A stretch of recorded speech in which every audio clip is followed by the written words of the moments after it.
let's get to the top 100. Fresh update for us.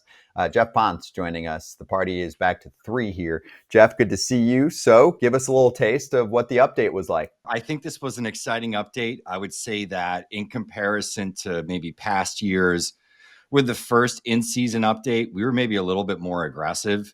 Think some of that were there were some guys that we kind of held out hope for coming into the season, and things haven't looked good that kind of moved off the list or moved down the list. Guys graduating, and it's opened up a lot of opportunities for us to move some really intriguing, interesting prospects onto the back end of the list. I would just add to that one of the things that stands out with this is when we're trying to be aggressive, we talked about Lawler and Meyer and these young shortstops. Well, we are in the age right now. We love to be able to say this. We are in an age of great young shortstop talent in the minors. That's the dream. If you had great first base talent in the minors, you have great corner outfield talent in the minors. That's one thing where you go, okay, I don't know. That's for a pretty risky demographic. We have a ton of young shortstops. One of the things that was kind of a challenge here, and a fun challenge, was, okay, what do you do with the Jesus Mates and the Leo DeVries, Sebastian Walcotts? They're all top 10 prospects now. That is aggressive, but at the same time, I would say that's aggressive, but it also makes sense.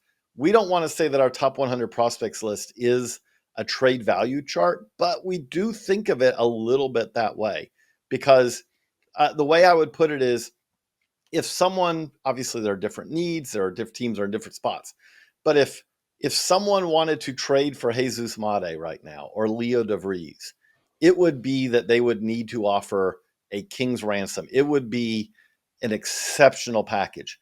And that's one of the things that we're reflecting here when you look at them as top 10 prospects. Why? Because every team out there wants to find the guy who can be that 4, 5, 6 WAR player, can be that player who kind of is a transformative player. Scott mentioned Jackson Merrill and what he's already done for San Diego very quickly for them. When we look at, what an Ellie De La Cruz is doing in Cincinnati, we could go down the list. But Geoff, I do feel like that we have now this core of young shortstops at kind of in the top 25 here that really stands out, and it is unusual compared to the norm. Yeah, and I think it's top shortstops and guys that have a really good shot of staying at shortstop. And if they move off, it's going to be like second base or third base. They're going to be guys that are going to stay in the infield. There's defensive value, obviously, at both of those positions as well. Not quite as much as shortstop, but they're all shortstops that can play the position, that can all hit. And I think they're well-rounded skill sets. You look at a Sebastian Walcott, and that's potentially a 5-tool player. Not sure, Mate is plus across the board in terms of like all of his tools, but, he's certainly a plus runner. The bat to ball skill and approach is plus. You look at the power, it's plus. You look at a Leo DeVries. He might have the best hit tool of that entire group, is hitting the ball harder, is hitting the ball in the air more consistently than he ever did previously. And then I think you even look at some players that are a little bit further down the list, guys that didn't have an opportunity to move up that potentially could have really moved up had they not been injured. A guy like Kevin McGonigal, who, I know there's some question as to whether he sticks at shortstop or not long-term, probably second base, but is still technically a shortstop. Still a really talented player, a guy that could have jumped up. And then you look at, the two guys, a little bit, more older statesmen in that top 5 that's listed next to me. You have Marcelo Meyer, Jordan Lawler, who you just talked about. Both guys really producing in AAA, putting up some of the best underlying data, let alone the slash line numbers and all that of their careers, right on the cusp of the major leagues. And depending upon the situation, Meyer might be up with a lot of teams that are in the big leagues. So, I think you look at this group and it's got a little bit of everything for everyone. And it's also exciting for us because shortstops, you talked about this with the Padres and in the previous segment before I jumped on, shortstops typically can project at a variety of positions throughout the field that hold defensive value. And if they can hit, those are kind of the dream prospects. It's why teams are never shy to take a shortstop when they already have a couple maybe in their system who are decent prospects.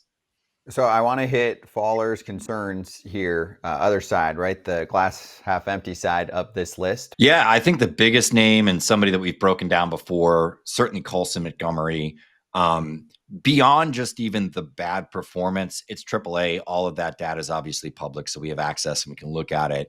Across the board, it's not been great. And I think a lot of the concerns regarding Montgomery and some of the stuff we had heard from scouts, even during the fall league, regarding some of his swing mechanics and things like that.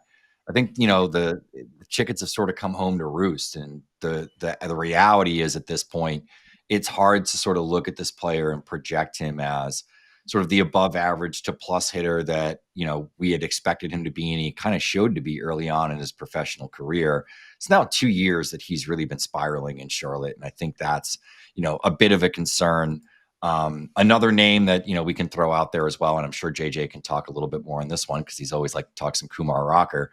But Kumar Rocker as well is another guy that is fallen as well. And I think, obviously the injuries are a concern. He's had such a checkered injury history dating back to the first time that he was drafted, his time at Vanderbilt and some of the things that have gone on there. He's gone through so many different sort of like renditions of his own mechanics that it's concerning. But I think you also look at the lack of fastball quality outside of just velocity. And I think that's also concerning. So there's some player related stuff that's a concern as well. I'll throw out one other, which is, you kind of hate to see it, but Kobe Mayo just was back up in the big leagues briefly, and he's back down in AAA. It's now 59 big league plate appearances and an 096 average and no extra base hits. Those are the parts that I think are actually, okay, he's had a really rough start in fits and starts of big league time. I think that he's obviously a much better hitter than that. More concerningly, I'd say also he had 2 errors in one of his games at third base. It's kind of been a constant working in progress of trying to improve his defense at first and third base, and there still are issues. And the problem for him at this point is this is multiple years in AAA. The defensive issues remain, and I do think it kind of makes it harder for him to fit with the Baltimore club, which obviously the Orioles could use a boost, but they are pretty crowded in the infield. But it also, if eventually he becomes a trade chip, it also harms him as a trade chip because this isn't something where you're projecting on a AA guy and saying, okay, the defense isn't there yet, but we figure it'll get better and better. This has been several years now of working on this, and it's still a struggle for him to reliably field, especially at third base. And I think that teams who might consider Mayo in a deal, if it ever comes to that part, because he's a little bit blocked, that's a concern for them as well.